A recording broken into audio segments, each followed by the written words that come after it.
Welcome back to another episode of Golden Girl. Today's episode, I'm going to be talking about my mold remediation because it's been really crazy to go through. If you haven't been following along with me, basically the short of it is that my house has mold in the ductwork and in the HVAC system and in a wall in the bathroom. And I am the first homeowner of the house. I bought the house new construction about 3 years before it started growing mold. And then I started having all these health problems. And now I am trying to figure out what to do with my house because I found out that all the stuff in the house is contaminated and the house has mold. And there's a lot of steps involved. So I figured I would just record this episode to kind of talk about what the process has been so that if somebody else is going through something similar and you want just a second opinion to hear about what someone else did, then maybe this will be helpful for you. Because as I was going through this whole experience, it was so daunting to try to make sense of all of the conflicting information out there. There's so many people with so many opinions, and everybody will give you a million reasons why the thing you're about to do is a terrible idea, and everything is controversial. So this is just my own experience and what I've decided to do with the information that I had available. And if you're going through this experience, you can choose to do whatever you want to do, whatever seems right. But my story will hopefully offer you some perspective so that you can hear what I chose to do. So with that, let's dive in. Whenever I'm telling people about my mold situation, the question that I get most often is, how is it possible that your house grew mold because your house is brand new? And this is a really important question. And the answer makes me actually kind of mad, because I know why my house grew mold. And not only can it happen to anybody, but it's very likely to happen to a lot of people in Central Texas. And I'm going to tell you why. So in Central Texas, a lot of the new construction will put the HVAC system, that's the heating, ventilation, and air conditioning system. They'll put that in the attic, and then they're putting spray foam insulation all over the attic. And that seems like a really good idea, except when you think about the fact that in Central Texas, it's triple-digit summers, and it's a pretty humid climate. So it's a hot and humid climate, and you're putting the heating, ventilation, and air conditioning equipment up into the attic filled with spray foam insulation. And that might not seem like a problem to you until you learn that spray foam insulation, when it's new, gives off a ton of VOCs. So VOCs are volatile organic compounds. And the VOCs will degrade an evaporator coil. An evaporator coil is part of the HVAC system. It gives Freon, which is the cooling refrigerant fluid, to the air conditioning system. So you don't really need to understand any of this. But what you need to know is that if you have new construction in Central Texas or any hot and humid climate, and your HVAC system is in your attic and you have spray foam insulation all around the attic, then the spray foam insulation, because it's new, it's going to give off a ton of VOCs, and those VOCs are going to degrade the evaporator coil and cause a Freon leak. And then that Freon leak is going to cause your HVAC system to work extra hard to produce the same amount of cool air, all while leaking this fluid, which is going to create excess condensation in the attic, which has no ventilation, which creates mold in the HVAC system, which is connected to all of the ductwork throughout your whole house, which means that you're going to have mold in your entire house because the mold is going to be blowing moldy air through all of your ductwork, through all of your vents. So basically, if you have new construction in Texas, it's really likely that your house is going to grow mold in the HVAC system because of the way they design it. This is how I've understood it so far. And I've already interviewed one building science expert, and I have another interview coming up with another mold contractor who's going to talk to us about all these things. But the way that I understand it right now is that if you don't proactively make sure that you're preventing mold when you buy a new construction home in Central Texas, you are setting yourself up to have mold in your HVAC system and all of the ductwork potentially in your house. And what happened to me can happen to anybody.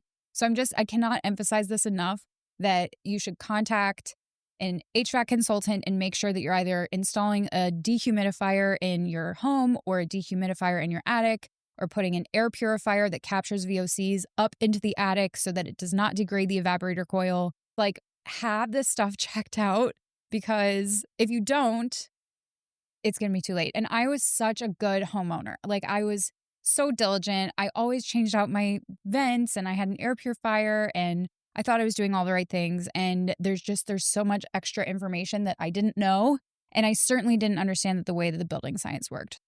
Like I feel like I have to be misunderstanding this because there's no way that my understanding is correct. Because if my understanding is correct, then that means that all of the new construction homes are going to grow mold. And that's a huge problem because so much of the population is mold sensitive. It's not just me. There are tons of people in the population who are mold sensitive. And I'm not the only one. So anyway, that's like one of the main concerns that I have. And then the other really likely driver of mold in new construction homes has to do with waterproofing of the showers. So I guess a lot of builders are not waterproofing the shower before they install the tile, which like to me, like that's astounding to me. Like I truly don't understand how someone could do that. Like that's essentially you're just installing tile on top of drywall, or like they'll cut corners when it comes to like sealing up the bottom. I don't know. We'll do a whole podcast episode on that. But like that is another issue that I have in my house. We haven't identified it like 100% certainty, but I have mold in one of the walls in my bathroom, and it's really likely because the shower was not waterproofed correctly. And that's because in Texas, there are no like building code requirements or something. I don't know. It's crazy. And I'll do an interview with a guest who's going to tell us all about the facts behind what I'm trying to wrap my head around. But all that aside, I'm now going to talk about all the steps that I'm taking to remediate my home because it's this whole thing is like so crazy. And by the way, I'm not in the house right now. I have moved. So I'm in my house where I live now. That's a whole situation that I need to update you guys on. And it's like so great. And I'm really happy.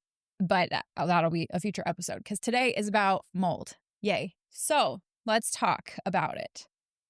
Okay. So because I have mold, not just in the HVAC system, but also in a wall in the house, I have to use 2 different remediation companies. So the way that it works in Texas, at least, I don't know about other places, but the way that it works is that you cannot work on an HVAC system unless you're a licensed HVAC contractor.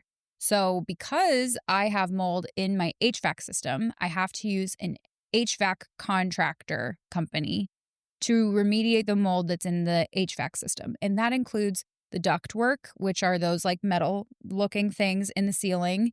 And those are the things that like connect to the vents to bring air into each room. So I have to use an HVAC contractor company who remediates mold to take care of the mold that's in all the ductwork of the house and the HVAC stuff, and to make improvements to the way that the HVAC was constructed in the attic to make sure that it doesn't grow mold again. Then for the mold that's in the wall behind the shower, that I have to use a different contractor for mold remediation. And both of these things have overlap because there's mold in the HVAC system, which is in the attic, there's also plywood flooring up there that probably also has mold on it that needs to be cleaned, but it's because of the HVAC. And so I'm like, I don't know which company is going to do that. So these are the things that I've been making sense of. There's been so many companies that I've worked with. The first thing that I had to do was hire a mold inspection company. So I needed to have a mold inspector come to the house and like look at the whole house and determine if there was mold present. A really important thing to know about mold inspectors and mold inspection companies is that a lot of them are going to come in and use this type of testing that involves testing the air testing. And if that's all they're doing, then you need a new mold inspector company because the mold inspection should be really, really thorough. They should be checking for moisture behind the walls. They can do like thermal imaging. They can be doing wall cavity sampling, which is like they basically like poke a hole in the wall and stick a Q-tip inside of it and send it to a company to like test the mycotoxin levels or the mold spores or something. There's all these different types of ways that they can do testing, and they also will do a test called an ERMI/HRST-ME, an ERMI or a HRST-ME. And those are the tests that will test the dust in a particular location in a room, send it over to a lab, and the lab will tell you the molds that are in that dust sample. The reason you don't want to use a company that just comes in and does an air sample in the middle of the room is because the likelihood of there being actual mold spores, like floating through that particular little section of air at that particular time, is very low. Like, that's a very low likelihood that they're actually going to find something. And that is by design, because they hire these inspectors to do the mold inspection before you like sell a house or something. And nobody wants to have mold in their house. So they intentionally make this test to almost always test clean. Like, the test is designed to not find mold. And that's why they test the air. Like, there's almost never going to be mold in that exact little section of air at the exact moment that you test it. That's why you need to do an ERMI or a HRSMI test, which tests like a bunch of different samples of dust around a particular area or a particular room in the house. And that's because the mold will like settle into the dust. And so if you're testing the dust, it's just a more accurate evaluation of the potential molds in the space. However, the ERMI and the HRSMI have a lot of flaws as well. There are lots of people who will say that the test is not really very helpful, or, everybody has an opinion on it and whatever. I'm not saying it's perfect, but it's more information than to go off of nothing. So I think that the ERMI and HRSMI can be very valuable. And if you're finding a mold inspector that you trust, if they do an ERMI and HRSMI, it's a really good sign that at least they are taking more into consideration than just the air. Everyone universally who's in the chronic illness community can agree that the air sampling alone is not helpful. It can be a helpful tool. You can use it in addition to everything else, because there actually is some air sampling components to this, but it should not be the only way that they're evaluating the mold in the space. So that's number one, is you need to hire a mold inspector. Then the mold inspector is going to generate this big report, and it's going to tell you if they did any testing, if they sent anything to a lab. It's going to tell you about their findings. Like, my mold inspector found that the levels of CO2 in my house were unbelievably high, which is bad. And they did the wall cavity sample in my bathroom wall. They determined there were high levels of aspergillus in the bathroom wall. They found chaetomium in the attic through an ERMI test. And ultimately, they determined that the levels of mold in my house were not that high. There's mold and you need to remediate, but it didn't look that bad. And then they recommended that I go to an HVAC inspector as my next step. And that's because the mold inspector that I hired is not a licensed HVAC contractor. That's because, like I said, in Texas at least, the two things are really separate. So because they found chaetomium in the attic where the HVAC was located, the mold inspector recommended that I reach out to an HVAC inspector as my next step. So that's like the air conditioning, heating, ventilation contractor as the next step to determine the severity of the mold. So there's like a lot of companies to keep track of in this story, and I'm going to try my best. In Texas, the mold inspector company cannot be the same company that actually does the mold remediation. So the mold inspection company is just there to inspect and do the testing and figure out like what your mold levels are in the space. And then they put together a remediation protocol. And then whatever mold remediator you decide to work with has to follow that exact protocol as it's written from the mold inspector. So now you have an inspector and you have a remediation protocol that is put together by the mold inspector. And then you have to hire a mold remediator who is going to follow the remediation protocol that was put together by the mold inspector. Hopefully that's clear enough for now. Except in my case, because I had mold in the bathroom shower wall and in the HVAC system, that means I not only need a mold remediator to follow the mold remediation protocol, I now also need an HVAC inspector to put together an HVAC remediation protocol and then hire an HVAC mold remediator. So it's basically like duplicating the efforts, but the two things are very interconnected. So it is very confusing. So I hired an HVAC inspector, and I've actually interviewed him on the podcast already, and that's a really great episode. So if you haven't watched that, I'll link that below. He did this super thorough evaluation of my HVAC system and identified that the mold was not just in the HVAC system and not just in the attic, but it was in all of the ductwork throughout the whole house, which, is what I was talking about at the beginning of this episode. So because he identified those areas, I had to then hire an HVAC contractor to follow the protocol from the HVAC inspector. So hopefully you guys are following this. There's now 2 inspectors, one for the mold, one for the HVAC. Now there's also a protocol for each. There's a mold protocol and an HVAC protocol. Now my next task was to find 2 contractors, a mold remediation contractor and an HVAC remediation contractor. And then with those 2, I would be able to proceed with the mold remediation, you would think. It is really difficult to find a mold remediation contractor that is not like blacklisted on all of the mold illness Facebook pages. And you hear these horror stories of like, oh my God, they didn't seal off the thing enough. And then it got mold spores everywhere and it made the house worse. Or like there's so much fear mongering here. And let me just say that if you are not sensitive to mold, this whole thing is going to be a lot easier for you. If you are sensitive to mold, you just have to take all the data and make the best decisions that you can and just feel really confident about them. Like once you make a decision, don't second guess it. Just like move forward, keep moving forward. Don't look back. Don't regret. Don't like spin about different things. Like try not to get anxious about it. Luckily, I'm really not an anxious person. And so I just like have been making decisions and like hoping for the best. And I feel like I have a really good sense of judgment. So like I had like 4 different HVAC contractors come by and look at the HVAC system. And I was like, I cannot work with any of them. And none of these companies are good. And that's really hard. That makes everything a lot harder because it's hard to find a good company. So I finally have figured out which mold remediator I'm going to go with, and I'm going to interview him for the podcast as well.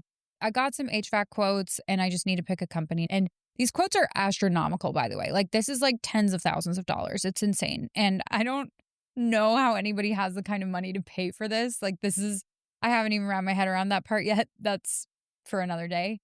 But even just to choose a company that's going to do a good job is a really daunting experience. So they've given me all these quotes and, it's up to me to make sense of them. So the HVAC quotes, it's like talking about replacing the bypass and the supply plenum and a J-load calculation. And like that's terminology that the average person probably is not familiar with. And that can be really daunting to make sense of by yourself.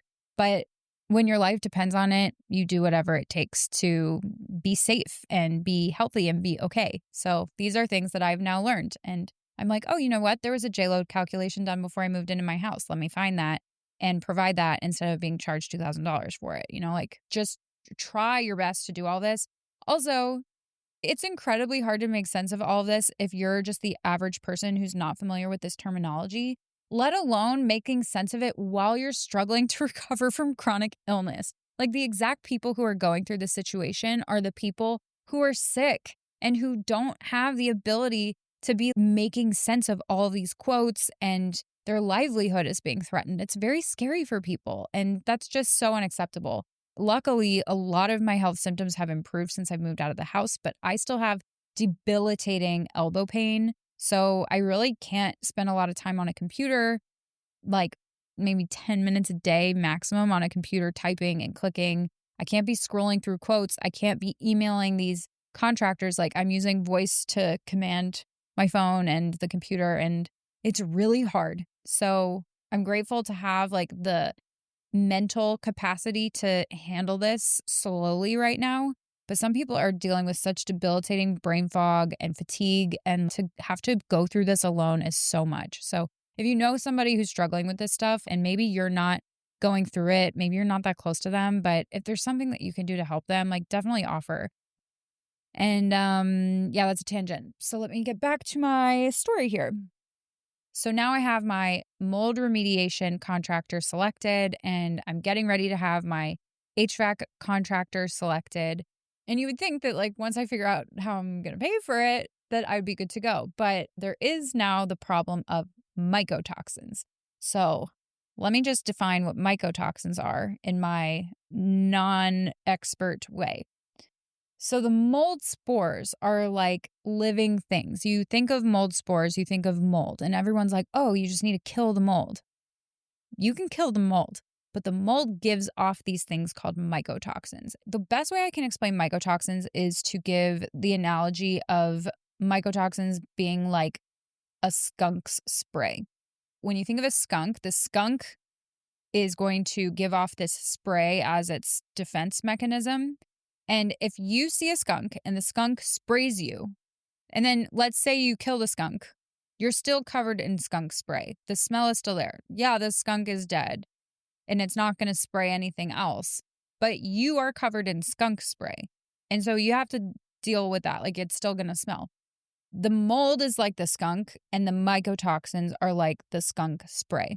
So even if you go in and you rip out all the mold, or let's say you kill the mold has already given off these things that are called mycotoxins. And mycotoxins are not alive, but they are a toxin and it can make people sick and it can cause a lot of health symptoms in people who are sensitive to mold.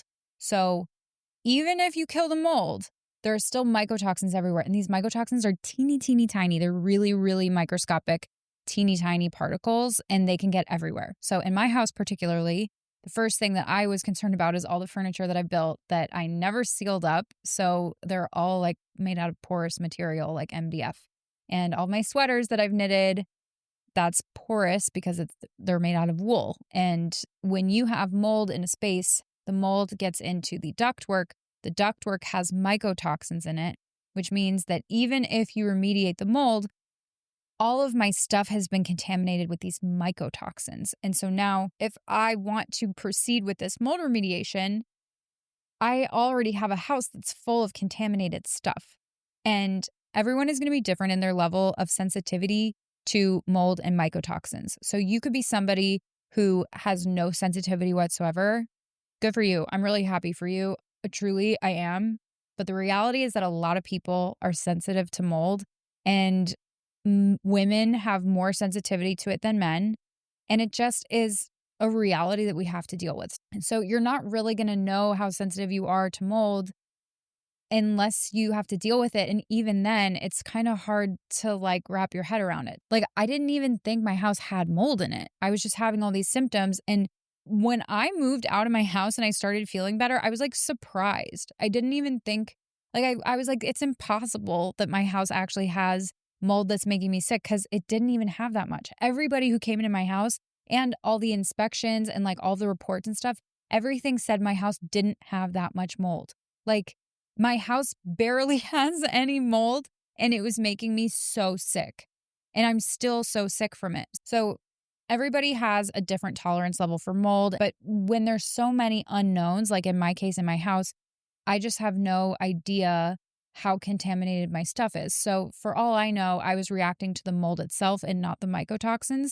Maybe I could do the mold remediation and keep all my stuff and move back in and be fine. Or maybe I could move back in and start getting sick again and take my health back like several years and have to rebuild again for several years. So you just really have to like weigh the risks of everything and determine what makes sense for you. For me, I moved into this new place and I didn't bring anything with me, and I still have all the stuff at my house. But until I figure out what to do with all the stuff, I can't do the mold remediation because I need to make sure that I have a plan for all the stuff. So to be honest, like, I was really stuck on this step in the process for a long time because I have so much stuff. Like, I just didn't know what to do with it and how to go about it. Like, do I hire a company to just go in there and throw it all away? Then I was like, well, my birth certificate's in there. And like, you know, I have important documents, I have pictures, and like, maybe I'm not ready to let all that stuff go. Plus, there's a lot of stuff that's not porous that I actually can keep. So like all of my kitchenware, like glasses and ceramic plates and things like that, like you can put that stuff in the dishwasher and it's fine. But how do you make these decisions for every item in your house? And then for maybe the stuff that is porous but is really sentimental, like I have so many journals that I am not going to throw away, but I also don't want to contaminate my new space. So I decided like, well, I can put that stuff in a bin that's super airtight sealed and just leave it in storage until my body recovers. And then I can slowly reintroduce things if I need to. But that means that I'm having to make a decision about every belonging that I have, like everything in my house, the whole contents of it is decision making. Do I keep this? Is this very important to me? How do I clean this thing if I hang on to it? What is the risk level? It's so overwhelming. My friend Esther, who usually cleans my house for me, I've been hiring her to help me go through all my belongings and make some of these decisions and help me sort through things just because it is so much for one person. It's a really long process. So it's just taking a lot of time. And I still deal with a lot of fatigue from my mold illness symptoms. I still deal with a lot of unpredictable energy levels. And sometimes I just do not have the capacity emotionally or physically to go through all of my belongings and sort through it and let go of things. It's really, really emotionally taxing work. And by the way that I'm going through this is like I am putting on a hazmat suit and a respirator and going into the house with my hazmat suit on. If you guys follow my Instagram, you have seen my hazmat suit adventures in the house, and it's so bittersweet. I'm really learning to step into this new identity that is not living in that house, and it's been a challenge, but it's also really beautiful. So the next step is to finish all of my sorting of my belongings, figure out what I'm going to keep, what I'm going to get rid of, and then schedule the mold remediation for getting rid of the mold that's in the bathroom wall and the HVAC. And then I'm also going to probably have to install a whole home dehumidifier, which will make sure that the humidity levels are within range to prevent mold growth in the future. I'm also going to have to replace a lot of the ductwork, clean some of the other ductwork, potentially get my whole house deep cleaned, which is called a small particle clean, and that's super expensive, very tedious work. But, if I ever want to live in the house again, I'll have to do that.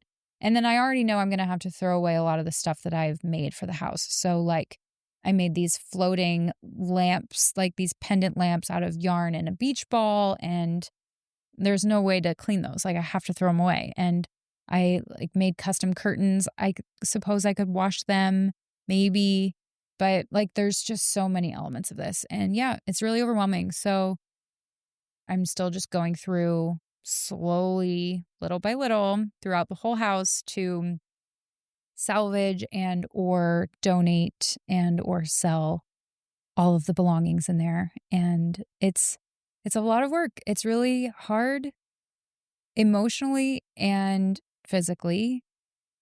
And it's something that I'm doing a lot on my own.